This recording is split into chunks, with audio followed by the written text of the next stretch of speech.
I'll go over here. Welcome to our next session, the top 10 most crucial steps for engaging the social viewer in the 5 most dangerous pitfalls. Clayton Banks and I have been working on this format, and I think we've decided to call it, right, the CB Top 10. CB Top 10.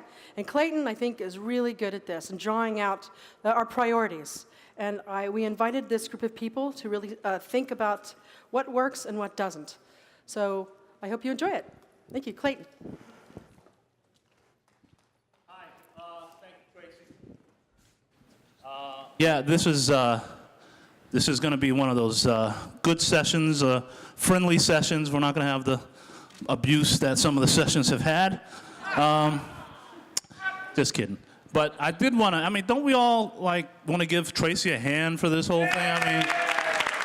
I mean, she has done a stellar job.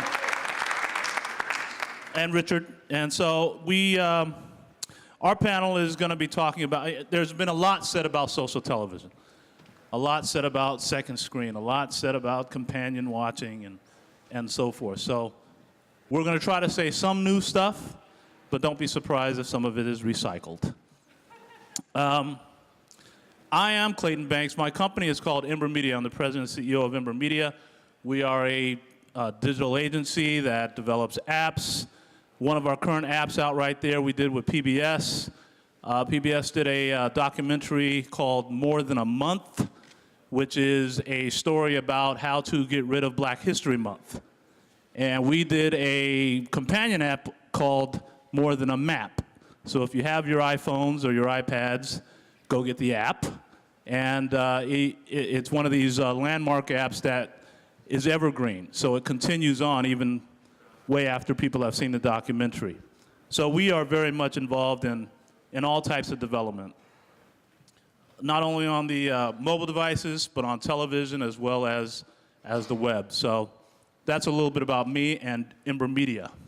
We've got a great panel today that's going to try to do something that the last panel said, well, you know, we got to wait a little bit on standards. Well, we're not going to necessarily establish any standards today, but we do want to put together some best practice, a top 10 list of some best practices when it comes to social television. So one of the things that we've been contemplating is what are those things that if you're interested in that business and whether you believe it's a boom or not, it is here to stay. We do know there's going to be a companion viewing process going on. So there ought to be some best practices that go into it. So we have a great panel. We have Chris Acosta from ACTV8.me, Activate Me. Mike Folger from, he's the CEO of Snappy TV. Harris Larney, General Manager, North America, VisiWare. Seth Tapper, CEO, Second Screen Networks. Jeremy Toman, CEO of Digit. You've seen him earlier. And Andy Liu from Buddy TV. So each one of them are going to do a quick, and all of you who have a timer on your phone or your iPad, they each get 90 seconds. So I want you guys to help me out. If they go past 90 seconds, ring the bong or whatever the ITV doctor used to have. All right, so let's go. Oh, I did want to mention, here's just a quick graph. What you've been hearing today is the explosion of social television and sharing and all the different segments of it. This was put out by Trender. It's probably a little hard to read, but it's you can see the explosion of companies that are involved. The interesting question will be, what will this graph look like in 2013? So right now, there's a lot of businesses in this, and there's going to be a lot more coming in, but we probably will see some mergers along the way. With that, I'm going to turn it over to our VisiWare representative and let you talk a little bit about your company. Hi, my name's Harris Larney. I'm with VisiWare. We've been developing a platform that we call Play Along, which allows viewers to interact real time with what they're seeing on TV. It's really designed to support those type of shows where people are kind of yelling at the television. So game shows, reality shows, sports shows, and we try to give them a way to interact and literally play along with what they see. We've had a lot of success. In Europe, we've supported over 700 play-along episodes of shows broadcast across 10 countries. And we have a companion product that we call the Play Anytime, which allows viewers to play the show outside of the live or televised broadcast, and we've had 20 million games played. So we've seen a lot of success with our product, a lot of adoption, and we're in the process of launching another play-along with ITV in the UK for Who Wants to Be a Millionaire, which is going to launch in July. So we'll have features on there like Ask the Nation instead of Ask the Audience, and it'll be real interactive.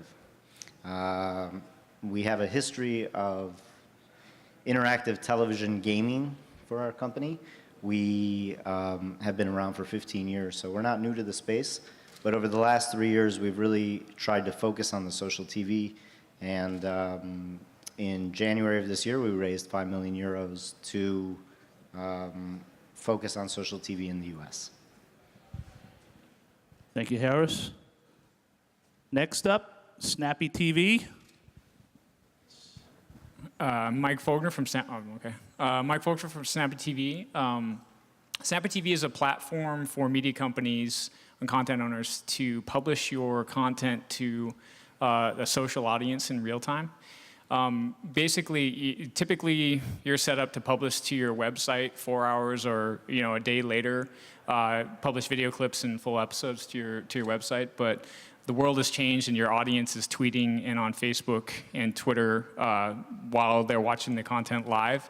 And right now, typically, you have 0 content posted to them. So what we do is we have a real-time platform so you can tweet your content. If you're MTV, Viacom, you have 100 million fans on Facebook, you can reach them with clips from your show that they can share. We just launched with NASCAR and Twitter so that they're tweeting live in-race highlights that can be sponsored. So reach your audience where they are, not where you think they are. They're on Twitter and Facebook. Reach them there with Snappy TV. It's interesting. I've been working with MTV on a lot of interactive development for probably, 7, 8 years.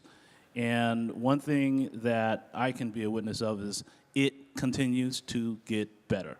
So even though we may be a little scared of whether it's making a lot of money or if it's just adding value, the fact of the matter is as technology continues to evolve, so does the actual experience with some of this content. So I'm very optimistic. Jeremy. Hi, I'm Jeremy Tillman. I apologize. I just ate a 6-legged protein outside by accident. So if I cough a lot, that's why. It was delicious. I've been in the connected TV space for a while. Companies like Sling Media, Boxy, Clicker, Voodoo, and others. I'm at Digit now, and what we're doing is we're basically coming along to reinvent the TV guide experience from pretty much the ground up. Our basic premise is that content discovery in the TV landscape today is fundamentally broken.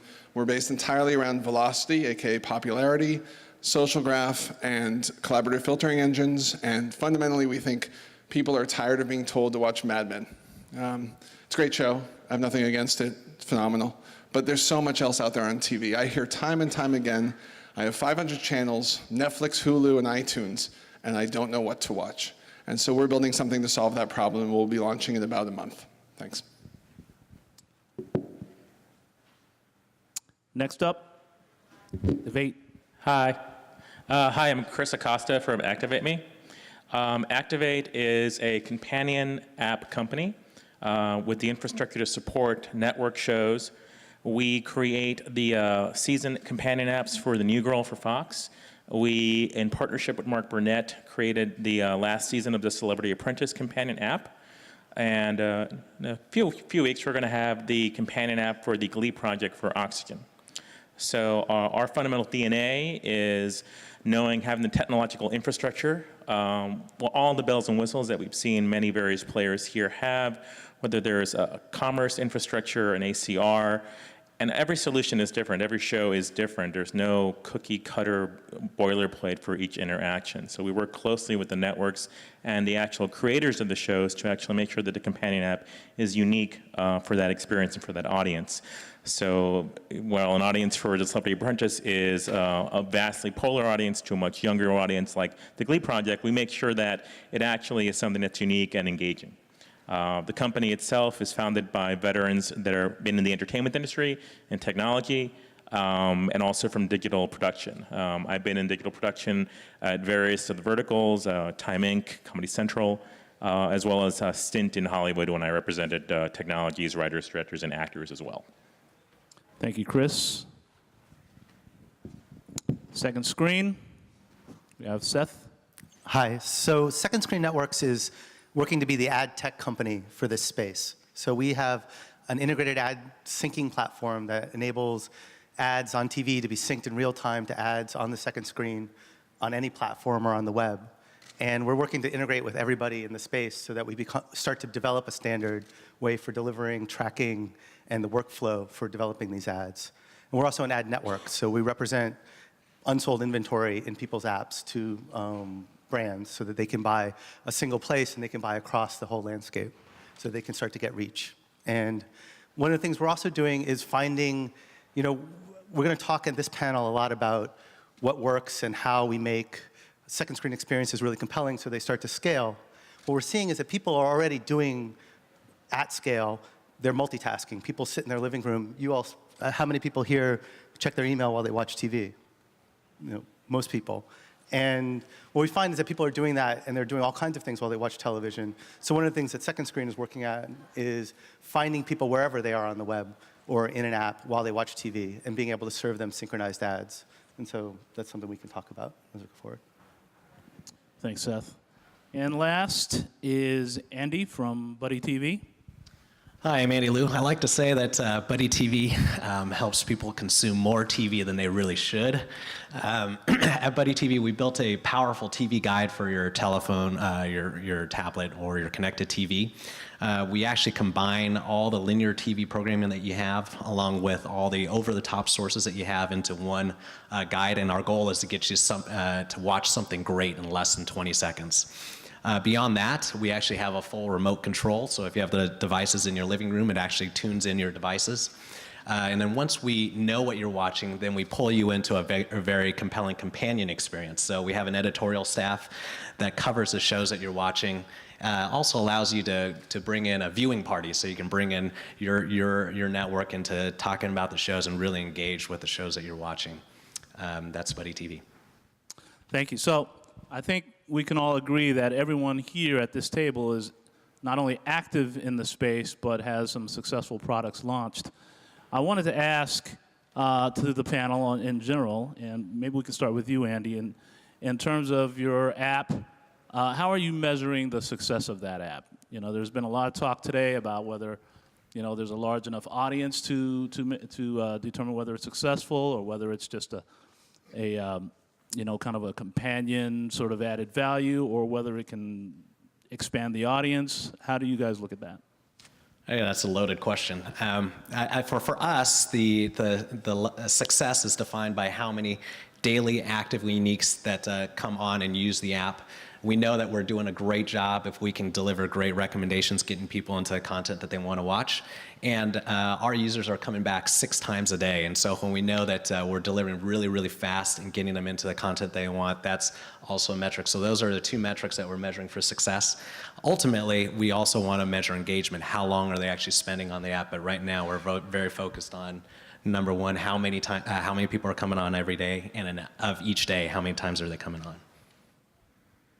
Jeremy, you want to comment on that? And before you do, let me just say, again, to the audience, we're going to be putting together some best practices, the top 10. So part of the questioning comes from understanding what those things will do to help enhance the success of all the efforts that we're doing here. Jeremy? Sure. So I think we have some similar philosophies. For us, just to put a number out there, we've decided that we need 1 million daily actives to be interesting. Fundamentally, we're in the content recommendation space, and therefore our business model is around advertising and data mining, and we're in the TV world. And if you don't have 1 million, you kind of don't count. So that's a number that we'll put out there as a table stake kind of number. I think it might be different for the different types of businesses that are here, but that's how we look at it.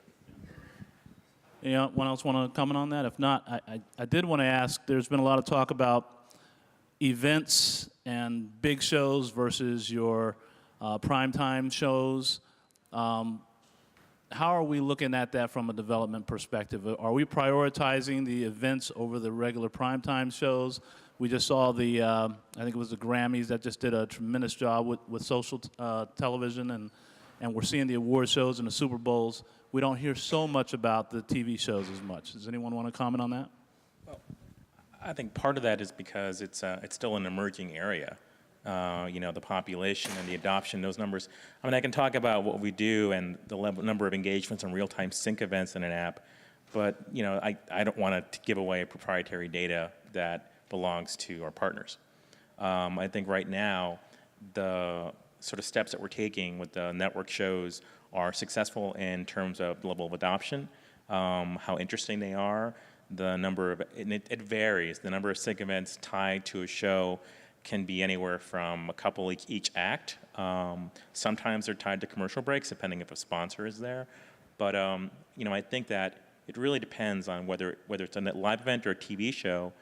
It's a function of a lot of the different variables. So production companies sometimes are involved as partners. So it's a complicated equation. That's how. So I don't think there's really an answer to that quite yet. There's not the sync events and companion apps for an event or an awards show or network primetime show. Every show is different. Every partner is different. So I think we'll see more and more, so that kind of question won't really be much of a question because it'll be adopted more as the years go forward. But I think we're still in an early stage on a lot of experimentation and a lot of learnings that will lead to more adoption. We track Twitter data, on a per minute basis, like how many tweets about a certain show, keywords, and we see more tweets per second on events, so VMAs or Super Bowl. If you call the Super Bowl an event, kind of culmination things. I think so more people watch it. I think it correlates pretty well at the high end with ratings. So I think it's a ratings thing. It's also, I think in this industry, you also hear more about the events because there's typically more budget for them.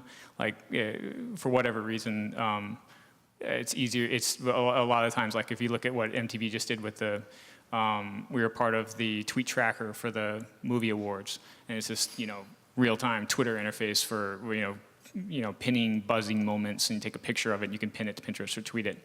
And there tends to be more budget to promote an event just because those events tend to be, kind of tent pole for the network. So that's another thing in this insular world.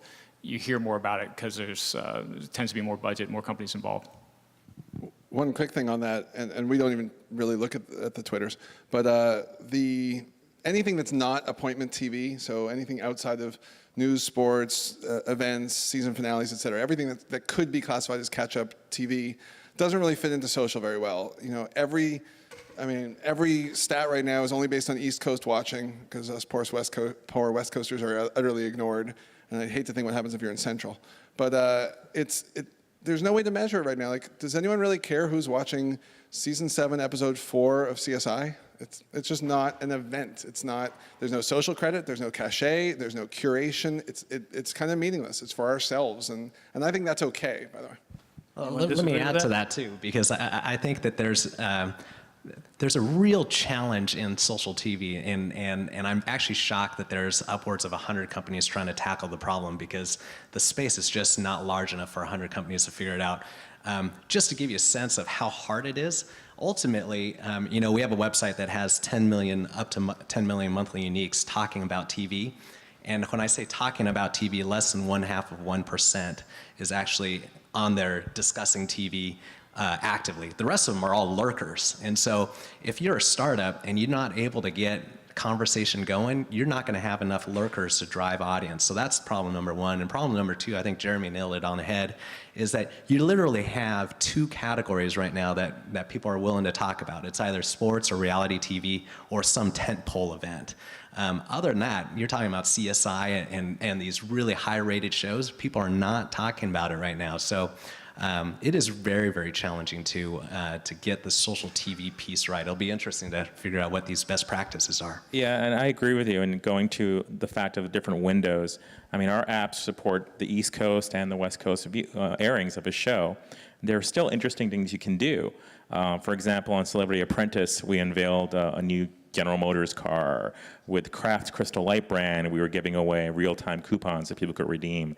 So again, it's a complicated workflow. There are a lot of companies. I venture to say that not all of them will be here next year because it's a large ecosystem for a small clientele. So, and also I don't know, and I've talked to a lot of the networks. It's the workflows that aren't really designed for social TV. I mean, when I worked at Comedy Central, you'd see Colbert Report shows on YouTube that we couldn't get onto the digital sites. I mean, obviously things are totally different now, but that disconnect, you know, it still isn't as seamless. It's not a frictionless environment or ecosystem where, you know, every environment, the on-air group is talking to the digital group, which is trying to create these bridge experiences. You know, so until all those areas are in sync, you know, if they were all in sync, then maybe we could support 100 companies, but they're not quite yet.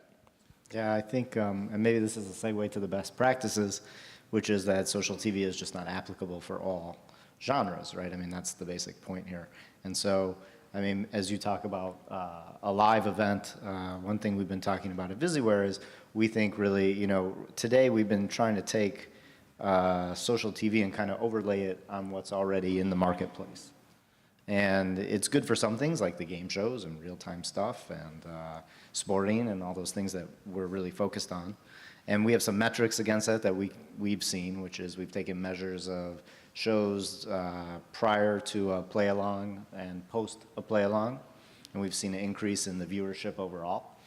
And, but, you know, longer term, and I don't know what the time frame is, but, you know, eventually, at some point, television is going to have to change its programming or will be designing shows with an interactive piece from the conception standpoint versus just trying to overlay things on top. I mean, that's kind of where we're coming out. I think you're absolutely right. That's going to be a major part of the success is how integrated we are.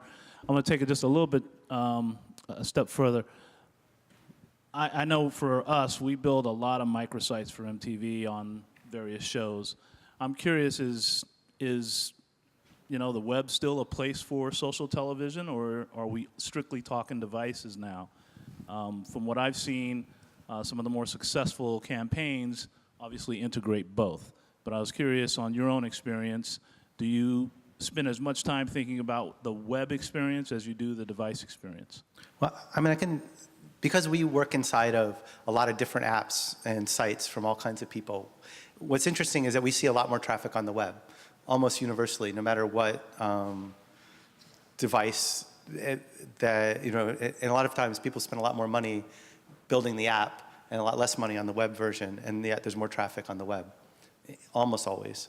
And there's some places where the web is really bad, where it's not true. But, and I think it's just because there's an incumbent audience. A lot of times there's just been an audience that's been developed over a decade for the website, and the app, and people still haven't figured out how to open the app right when they're watching TV, but they kind of, and you can, the experience of surfing back and forth of going to check Google and checking your email and then coming back to the website is an experience that people understand, but the very dedicated experience of opening a particular app is still not something that, still a heavy lift, honestly, and it's probably not, the experience isn't yet compelling enough inside of that app to make a lot of people do it.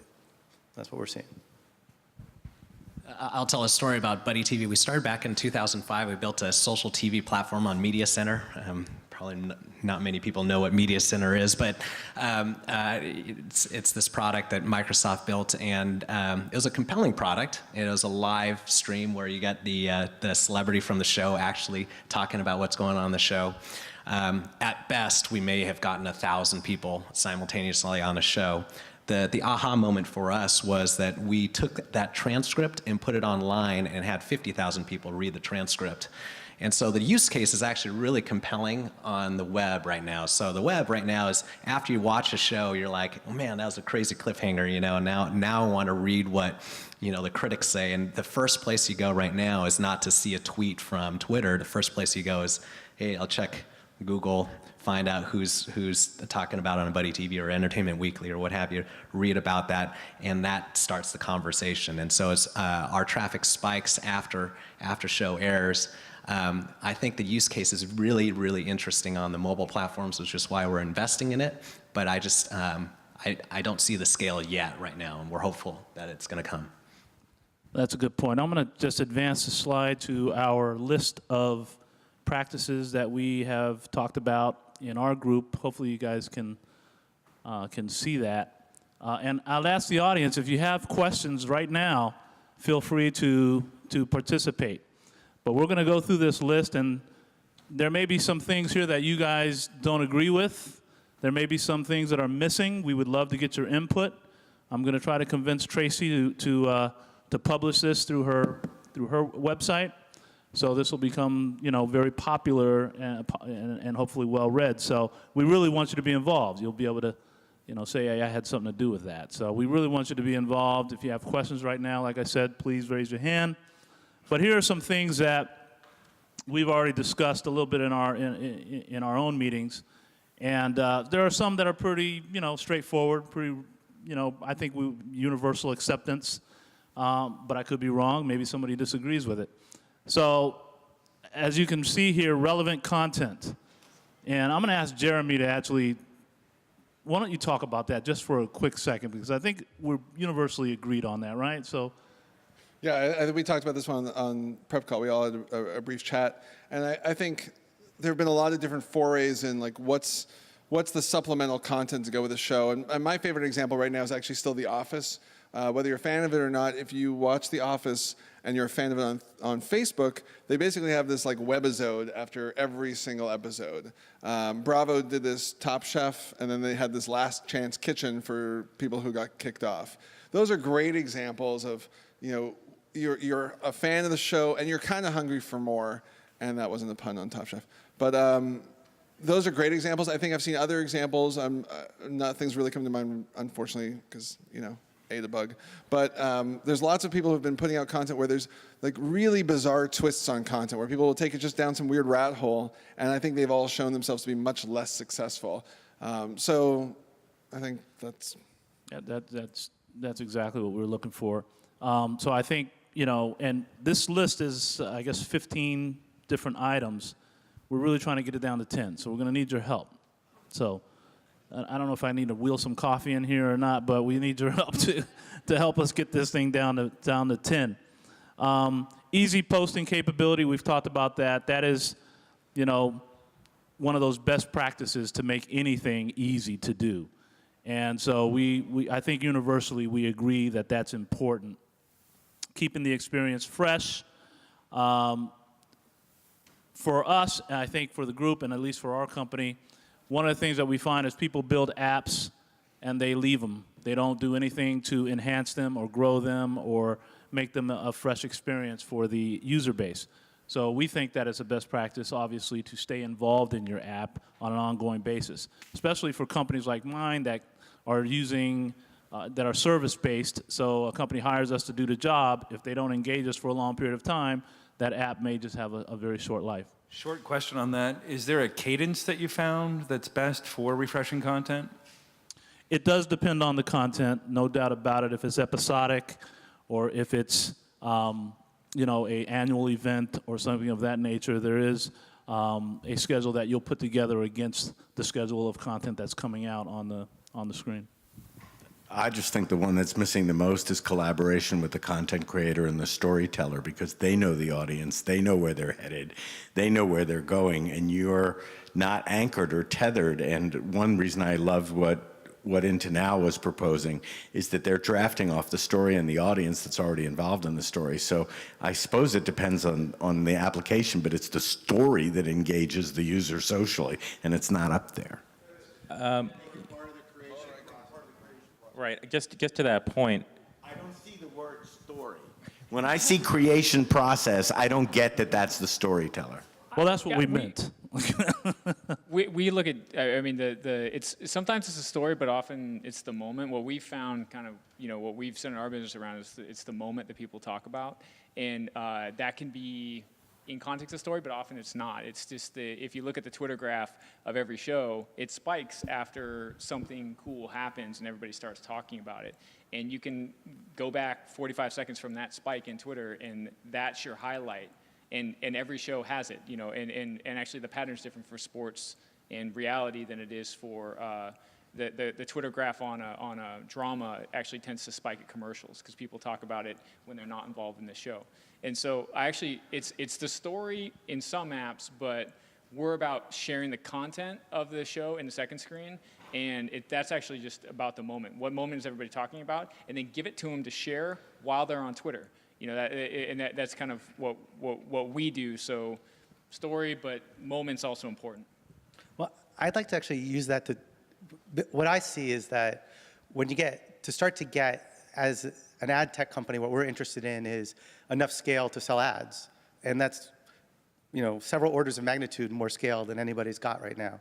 And so tweaking around the edges is not. Twitter has enough scale for you to sell ads. Well, Twitter in aggregate it does. Twitter against particular TV shows has enough scale in the audience watching it, but probably not in the people talking about it. And so the question is, are they really paying attention? But we are seeing people break out. And where it breaks out is when it's a truly integrated with what's on TV. So it's either when you're doing something on the second screen impacts what's happening on television.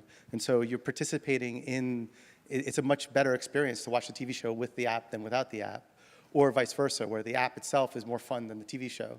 So a lot of games where the game around sports, where the game is just so compelling that you'll watch badminton because you're playing a game that is fun. And so then that brings up the question that we talked about that I think is on there, although I can't read the whole thing, is if you need to be truly integrated with the show producer to make a really compelling second screen experience, is there room for all of the third parties that we've seen here, folks who are trying to be a third-party producer and not in partnership with the show producer to make really great second screen experiences? Or is this going to be actually controlled by the showrunners, and that's who's really going to run this whole thing going forward? And I'm wondering what other people think. Be a rebel for 1 second and say, if you're going to make money, if I'm the showrunner and I'm creating the content and you're going to make money off of my content, you better share that money with me, and I think that day is coming. Well, this is the essence of conflict, right? So it's also an opportunity. But, as someone who's done shows and things of that nature, you are very protective of your property. And when you have these geeks coming in telling you, hey, I can get a bunch of people to participate in your show, you definitely want to get a cut of that. So I totally get your point. And whether you cut someone in on the deal or not, it's going to happen, right? We're going to make something that will complement your show, because if we don't, the public will. Somebody out there, Coca-Cola tells a great story about a fan making the best Facebook page ever, and they had to ultimately buy it from that fan. So, that happens all the time. When I was launching South Park, even before all this social media, the reason why we got South Park out there so successfully is because college kids around the country were demanding the show. So fans are going to have an influence, but I agree with you that there's going to have to be some sort of merger between the creative community and the tech community to make it work. Other questions or some other Hi. comments? Okay. Over here. Oh, hi. Oh, hey. I'm not aggressive. Anyway, I was just wondering if you guys could all talk a little bit about the data from all this activity and what you're doing with it. Which also has revenue that I would like to share. Because I'm sitting from the, excuse me, can I have this for a second? Not aggressive. No, just because I sit on the advertiser side, and I'm just teaching advertisers now what to do with this, how it will impact brand engagement from broadcast media. But I'm just curious, there's so much data here. What is everybody doing with it? I know that we're turning it around with like Bluefin and Mass Relevance and companies like that, but I'm just curious. No, it's a great question, and I just want to be on record here. Craig, my friend Craig over there, knows I say this all the time. I've heard all day, and I used to work for Sumner Redstone, who's coined the phrase "content is king." But I just want you to know, Clayton Banks says, no, in the 21st century, data is king. No doubt about it. But does anyone want to comment on her question? I'll give a starting thing. I mean, first of all, if anything is more overhyped than social TV, it's data, to be honest. I mean, it's like, no offense, but like this era of big data thing is just one of the most annoying things. I keep hearing it, but nobody talks about what it actually means for anybody. Like there's some really practical uses. Here's what we're doing with social data. We're using your social data to figure out what other stuff you like. I think it's pretty straightforward. If you tweet that you're going on vacation to Spain, you probably want to see a travel show on the Travel Channel, the best beaches in Spain or whatever. We're taking a very, very correlative approach between a user and their own social data. We then in turn take the data and are able to use it to create strong recommendations in an ad sales manner to TV content from a tune-in basis. Simple, straightforward. I don't know the value of a tweet. I think it's pretty much about the value of the time it takes to write a tweet. And that's my personal take on it. I think it's actually, most of the data is near worthless. Now, see, this is going to make for a great panel next year when Jeremy and I will have a debate, content versus data. I just want to say that data is irrelevant if nobody's using it. So right now, if nobody's doing anything, if nobody's using it, and you have a lot of data about the 1,200 people using your app, it's not really useful to anybody yet. So first, let's make it cool. One thing that we use the data for is we use it, we want to use it long term to be able to market products successfully from advertisers to the appropriate people. But we also try to use the data within the product itself. So in our play-alongs, what we have at the, after every question in a game show, for example, or if we're having a poll or this or that, whatever the interaction is, we try to provide back statistics for the way people have answered. So more women than men got that answer right. People in LA answered the question quicker than people in New York, right? And so you try to bring the data, or we do anyway, try to bring the data back into the whole product experience by building on that social piece, because that's kind of interesting. If you're just answering polls and questions, okay, well, great, that's what I think. I think the answer is that. But at the end, if you get a whole thing back, dog lovers, think that A is the right answer more than cat lovers, right? So we try to actually bring the data back in and improve the product experience for the end consumer as well. Chris, just to try and circle things back a little bit. I mean, data's great, but if no one's adopting your platform, then there is no data. So just steering back to what the experience is, you do have to work, as the gentleman over there said, you have to work with the content providers. A good example is on The New Girl. If anybody watches that show, Zooey Deschanel, there's a period where she puts $1 into a douchebag jar during the episode. It's a thing in the show. And yeah. And that's every time that happens in the show, there's an engagement, an event during the app that sort of signals that in real time. So what's critical in the social TV space is increasing the value of the first run window. Because at the end of the day, that's what's, not cratering completely, but it's showing some signs, some frays at the edges. And so what we do is we work directly with the content providers, the producers, the production companies. And you're right, they do want a piece of the pie.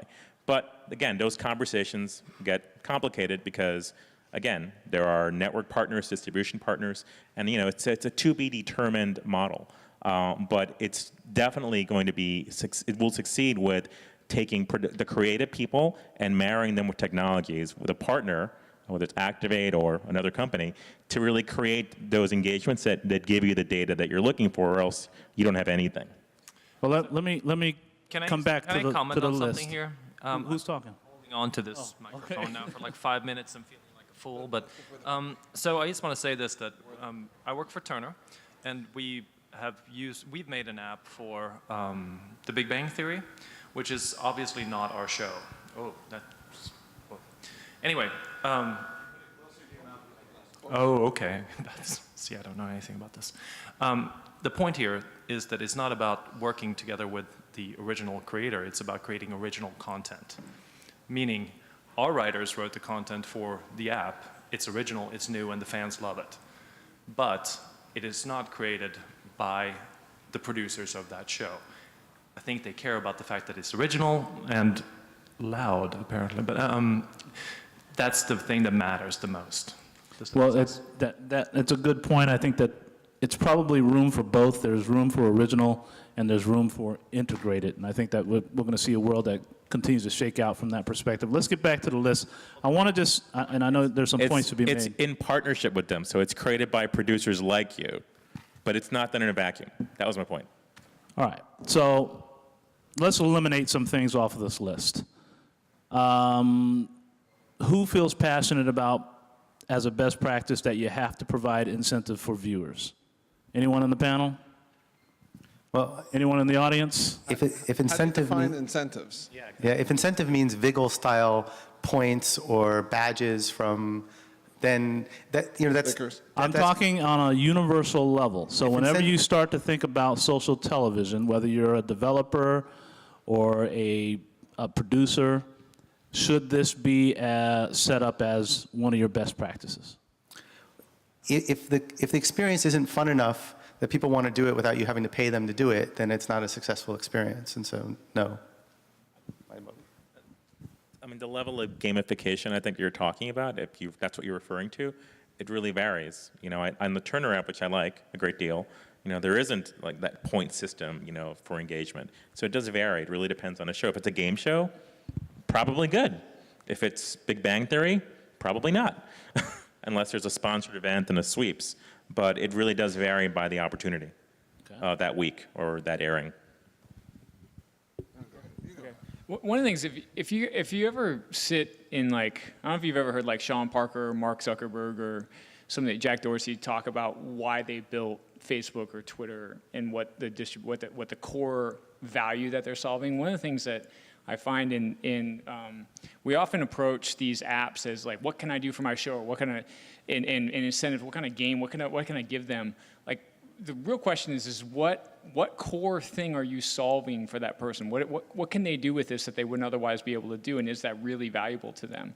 And so, you know, I don't think I mean, I think Twitter and Facebook have found it, and it's, you know, Twitter is communicate to a large, you know, and follow people and things that you find interesting, and Facebook is communicate with your friends. And I think, you know, 5% of that is television. And I'm personally, I don't know if there's another, you know, I don't know if there's another category here, or if it's just going to be, you know, Facebook and Twitter kind of dominating it. I'm kind of in that camp. But one of the things that I would encourage you guys to think about when you're thinking about incentives, like, core to the user experience, what need are you trying to solve for that person? Because if you kind of have a weird answer or not a good answer there, I don't know if I'd proceed with the project.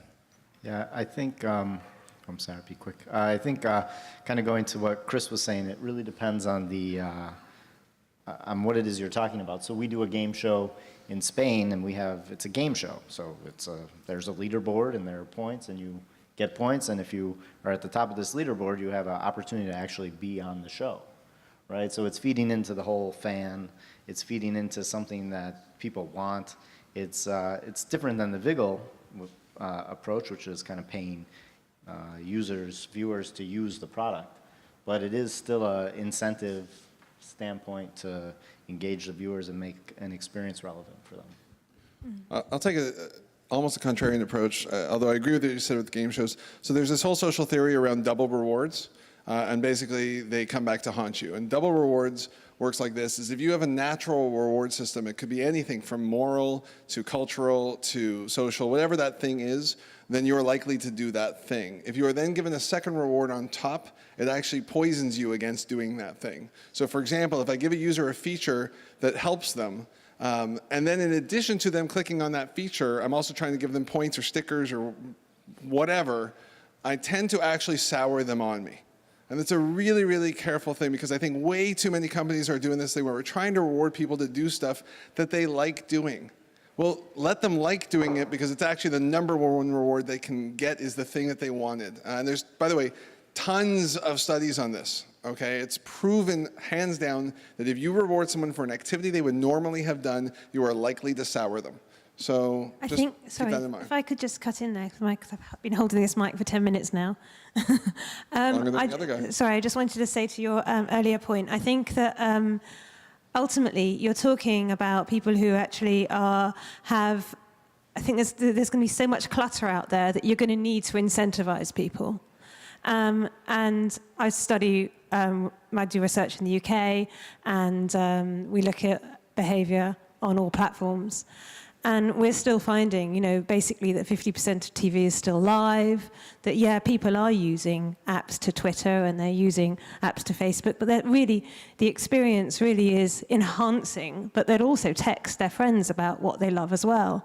And whether that really is additive in terms of an experience that has a value to it, I don't really think it does. I think it's just like passing a comment. And I think that, where is there, I can't really see a business model really there that has any long-term future, really. And in terms of your earlier point about not incentivizing people, I think in this cluttered area, you're going to have to. And that's the fact. There's a huge, okay, but you're taking my comment way out of context. Double rewards don't work. Incentivizing people to do natural behavior patterns don't work. So I'll pick on Vigil because I actually have no problem with Vigil. I think part of what they're doing is going to go a long way. But the whole concept that you're just going to get rewarded for the thing you already do, proven to not work. It's a bottom-feeding activity that sooner or later brings you down to a terrible demographic and terrible reward system, proven over and over again. So what you have to do is actually create a great experience that people want to use, and then find incentives that supplement that to make sense for the people. Giving people access to exclusive content, people access to the stars and the directors and all that. People love that stuff, but you're not doing it because you're tricking them. You're doing it for the right reasons. That's all I'm saying. Right, okay. Other comments? Anyone else been holding the mic for 10 minutes? I'm at 15. Okay. Yeah, no doubt. I actually have just a broad this is an interesting conversation. I'm enjoying it. But intellectually, I actually think that what's actually more interesting is I think there's a lot more dead bodies than we want to admit. There's probably like 40 or 50 features that we've ran that just absolutely sucked. And to talk about best practices, I haven't actually seen anybody really innovate and get to scale. And what's one of the crucial steps, I think, really is the entrepreneur that can go out there and iterate so fast and do something so dynamic that it captures the imagination of 10 million people. That's what's interesting. I don't know about best practices because if I did all those things, I might still end up at some small number. Also, I mean, if you make the perfect experience based on a checklist, if nobody promotes it, if there's the network partner, content provider, whoever you're partnered with, then your adoption is going to be low. Before I was at Activate, I was at a social gaming company, and we did games for USA Network, Bravo, and they would succeed essentially based on how well they were marketed. And then it would grow from there. But I mean, it's really a partnership. There's nobody has a magic bullet quite yet, especially if you're working with a content partner as an unofficial experience. There's a lot of things you have to consider there. Well, we're going to come out with a top 10 eventually anyway. I will say my magic bullet on the whole slides, there is one. It's the must be custom made, one size doesn't fit all. The one theme, I've heard it a few times echoed today, I'm happy to hear it as much as I have, because I wasn't hearing it like 3 and 6 months ago at other events, is that we're starting to kind of wake up and say, well, wait a sec, there doesn't have to be a social game that goes along with, 30 Rock. Right? 30 Rock's a great show. Maybe there's other stuff, maybe there's not, right?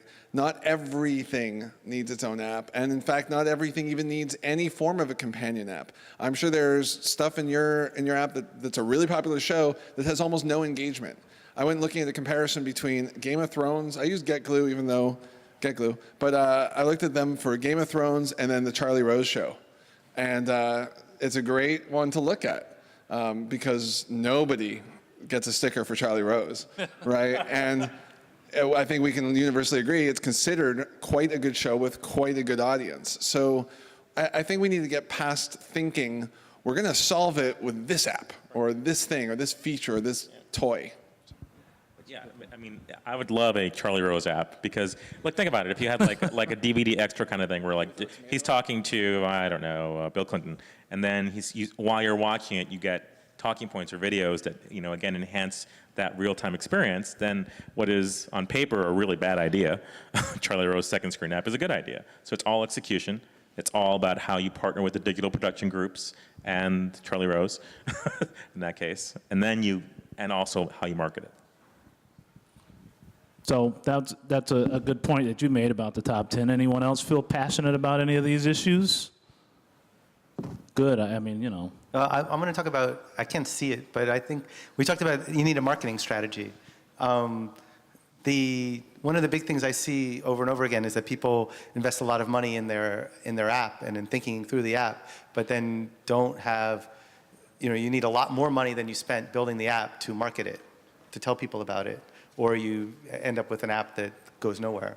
And that's true even if you're a big television network and you make an app and then you just run a couple of spots to promote it.